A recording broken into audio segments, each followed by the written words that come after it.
Madam, जो अभी अतिक्रमण चल रहा है और उस पे जो कार्रवाई हो रही है, तो उसमें कुछ जगह पक्षपातपूर्ण कार्रवाई की भी खबरें हैं, तो उसके बारे में आपका क्या कहना? आप यहाँ के जनप्रतिनिधि हैं। देखिए, पहली बात तो हम इस तरह अचानक की गई कार्रवाई के सख्त विरुद्ध हैं। जो भी लोग उन्होंने अपना सामान चाहे बाहर लगा रखा था, कुछ टिन शेड वगैरह लगा रखे थे, कुछ लोग अपना गुजारा भी कर रहे थे, ऐसी जगह भी हैं और आगे भी आएंगे अगर वो कह रहे हैं हम पूरे चौं में ऐसा कर रहे हैं तो पहली बात तो उन्होंने ऐसी जगह से शुरू किया जो सबसे खुला इलाका था। सबसे खुले इलाके में शुरुआत करने का कोई एक कारण उन्हें बताना चाहिए। उनके हिसाब से चौमू की एंट्री ये है, तो किसे दिखाना है कि चौमू की एंट्री पर हमने यहाँ से अतिक्रमण क्लियर करने की शुरुआत करी।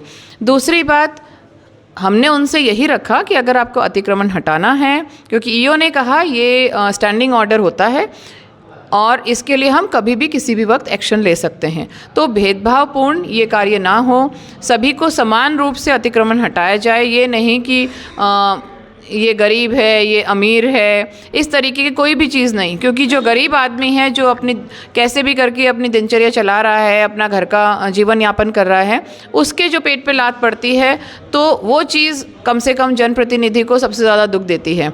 और इस चीज़ के लिए हम अभी भी यही कह रहे हैं, अगर कार्रवाई करनी है तो भेदभावपूर्ण ना हो, पूरे चौमू में हो। और अगर आम जनता को जो सबसे बड़ी प्रॉब्लम हो रही है वो हो रही है सकड़े रस्तों में, बाज़ार में, वहाँ पर तो कोई कार्रवाई हुई नहीं है। सबसे पहले कार्रवाई अगर आप शुरू करते, आपको आमजन को रिलीफ देना था तो वहाँ से शुरू करते। सुबह 6 बजे आ जाते हैं अतिक्रमण हटाने, अगर आपको सही लगता है तो 9 बजे आओ, 11 बजे आओ, जब सारी जनता वहाँ पर है, उन्हें पता लगे कि कौन सा अतिक्रमण सही है, कौन सा हटाया गया है, किसका सामान ले जाया गया है। तो ये सारी चीज़ दिन के उजाले में होनी चाहिए। ये नहीं सुबह 5 बजे आए, 6 बजे आए और अपनी कार्रवाई कर गए।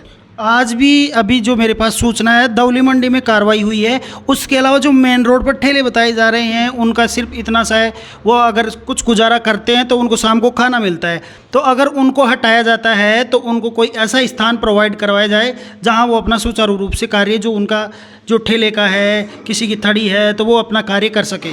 ये हमने बहुत ही स्ट्रांगली ये बात रखी है कि जिस भी व्यक्ति को आप वहाँ से उठा रहे हैं, चाहे वो चाय की थड़ी है, चाहे वो सब्जी फ्रूट्स का ठेला है, उन लोगों को रिहैबिलिटेशन के लिए कोई ना कोई आपको जगह देनी है।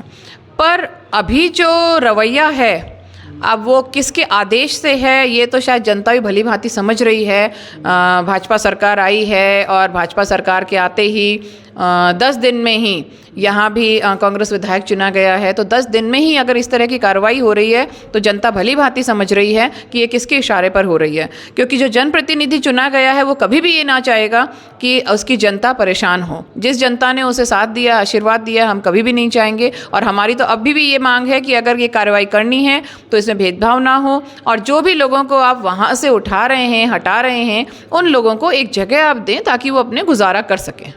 इसके अलावा जैसे अभी सरकार ने शपथ ले ली है और जनवरी में विधानसभा का पहला सेशन होगा, तो उसमें जो चौमू की बुनियादी ज़रूरतें हैं, पानी का मसला हो, इसके अलावा बालाजी का रोपवे का मसला है और जो बालाजी की रोड है, ये जो कुछ प्राथमिक मसले हैं, उनको आप किस प्रकार से सदन में रखेंगी?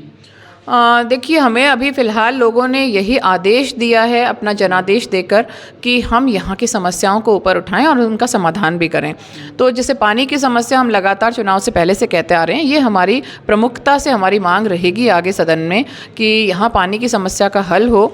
और ऐसा नहीं कि छोटा मोटा हल हो, हम एक लंबे टाइम के लिए यहाँ का हल चाहते हैं। दूसरा, सामोद जो बालाजी महाराज के यहाँ रोपवे है, वहाँ टूरिज़्म को डेवलप करना है, ये हमारे मुद्दे रहेंगे।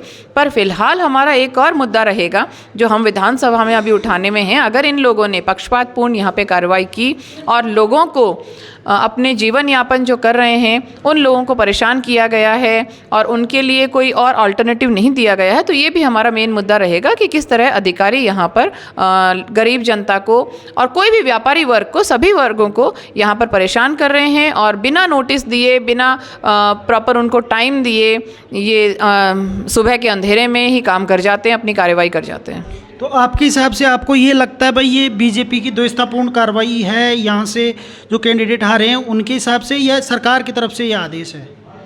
देखिए, फ़िलहाल भाजपा की सरकार बनी है और जो भी अधिकारी हैं, ये बहुत ही एक अंडरस्टूड सी बात है कि जो भी अधिकारी होते हैं वो जो सरकार है उसकी तरफ उनका रवैया ज़्यादा सॉफ्ट रहता है, क्योंकि उन्हें भी अपनी नौकरी बचानी होती है। तो ये चीज़ तो मुझे कहने की ज़रूरत नहीं है, द्वेष है या नहीं है, किसके द्वारा है। भाजपा की सरकार बनी है और भाजपा का ही ऑर्डर होगा, क्योंकि हमारा इसमें कोई भी नगर पालिका या उसमें ऐसा कोई भी किसी से बात नहीं हुई। हम उनके पास गए हैं, हमने उनसे लगातार, हमारी 3 दिन से बातचीत चल रही है और यही चल रही है कि पहली बात आपको लोगों को समय देना चाहिए था, आपने समय नहीं दिया और आपको ये काम करना ही है तो कोई भी पक्षपात ना हो और उसके साथ में लोगों को आप एक ऑल्टरनेटिव जगह दें जहाँ पर वो अपना जीवन यापन कर सकें। इसके अलावा अब लोकसभा चुनाव है, उसकी भी मार्च में आचार संहिता लगनी है, तो कांग्रेस पार्टी को चौमुख से मजबूती देने के लिए भी आप क्या कोशिशें कर रही हैं? उसका जो आपने कुछ रोड मैप तैयार किया है? देखिए, जो काम हम पहले से कर रहे हैं, लोगों के लिए काम कर रहे हैं, उसी तरीके से हम काम करते रहेंगे। एक नया मेरे पास एक लोगों ने चुना है एक जनप्रतिनिधि के तौर पर, तो थोड़ा सा हमारा वर्क स्कोप बढ़ भी गया है। हम लोगों से ज़्यादा अच्छी तरह उनके मुद्दे उठा सकते हैं, हम सदन में उनके मुद्दे उठा सकते हैं और यहाँ पर हम लोगों को जोड़ रहे हैं। जो भी अभी आपको दिख रहा है कि किस तरीके से भाजपा सरकार की नीतियाँ चल रही हैं, तो उन चीज़ों के बारे में लोग पहले भली भांति अवेयर हैं और उनका मन अभी भी थोड़ा सा बदल रहा है कि हमें तानाशाही नहीं चाहिए। उसी चीज़ पर हम चल रहे हैं कि अगर आपको लोकतंत्र की मजबूती चाहिए, लोकतंत्र को सुरक्षित रखना है, तो आप कांग्रेस को वोट करें। लोग बहुत कांग्रेस के प्रति लोगों का अच्छा एक उनका स्टैंड भी है कि हाँ, कांग्रेस ही लोकतंत्र को बचा कर रख सकती है। तो बीजेपी जो विकसित भारत संकल्प यात्रा भी निकाल रही है, कल मैं कुछ जगह कवर कर रहा था, जो बीजेपी की यात्रा है उसमें प्रभारी हैं, बीजेपी के नेता लोग भी आ रहे हैं, तो वहाँ पर एक बड़ी कंप्लेंट सामने आई है। जो चिरंजीवी योजना थी, जो चिरंजीवी कार्ड था, उसको बंद कर दिया गया है बीजेपी सरकार के आते ही। तो उससे जो लोग हैं उनके बिल बन रहे हैं, किसी का 20,000 का बिल बन रहा है, किसी का 28,000 का बिल बन रहा है और जो पोर्टल है वो भी बंद कर दिया गया है। तो इस मांग को आप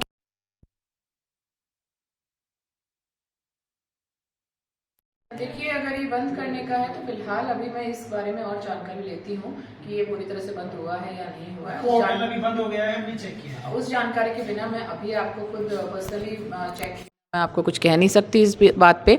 बाकी अगर ये योजना बंद हो चुकी है या अगर होती है तो ये बहुत ही दुर्भाग्यपूर्ण है इस प्रदेश की जनता के लिए कि जो बेसिक मूलभूत चीज़ें हैं, जो स्वास्थ्य, शिक्षा, यही चीज़ें हैं जो हमारे देश को, हमारे समाज को आगे ले जा सकती हैं। अगर वहीं पर हम जनता को रोक देंगे, यहाँ से हम उनको जीवन यापन नहीं करने दे रहे हैं, उनकी कमाई को बंद कर रहे हैं, दूसरी तरफ से हम उनको चिकित्सा का भी अधिकार नहीं दे रहे हैं। ये तो बेसिक राइट्स हैं कोई भी कंट्री में। तो अगर इन पर भी हम बेड़ियां लगा रहे हैं, लोगों को वो अधिकार नहीं दे रहे हैं, तो आपको, अभी आपने पूछा लोकसभा चुनाव में क्या होने वाला, तो उसका नतीजा सामने आ जाएगा। तो ये थी शिखा मील बराला, जिन्होंने बेबाकी से अपनी राय रखी, हर मुद्दे पे इसी बेबाकी के साथ अपनी राय रखती हैं और हमें उम्मीद है जब विधानसभा में जाएंगी इसी बेबाकी के साथ अपनी बात रखेंगी और जो चौमुख की आवाज़ है उसको मुखरता के साथ बुलंद करेंगी। हमारे चैनल को सब्सक्राइब करिए, शेयर करिए और आप हमारे दर्शकों के साथ हमारी बातचीत का फीडबैक शेयर करिए और सब्सक्राइब करने के लिए ज़रूर बोल दीजिए। देशराज जी ने अभी इंटरव्यू लिया, आप सभी लोग इनके चैनल को देखें, जो यूट्यूब लिंक है, यूट्यूब लिंक और जो भी सोशल मीडिया लिंक्स हैं, सभी लोग देखें और ज़रूर सब्सक्राइब करें। Thank you madam. तो ये शिखा मील बराला जो बेबाकी के लिए जानी जाती हैं, तो उनकी यही बेबाकी बरकरार रहेगी, हमें उम्मीद है। शुक्रिया, धन्यवाद।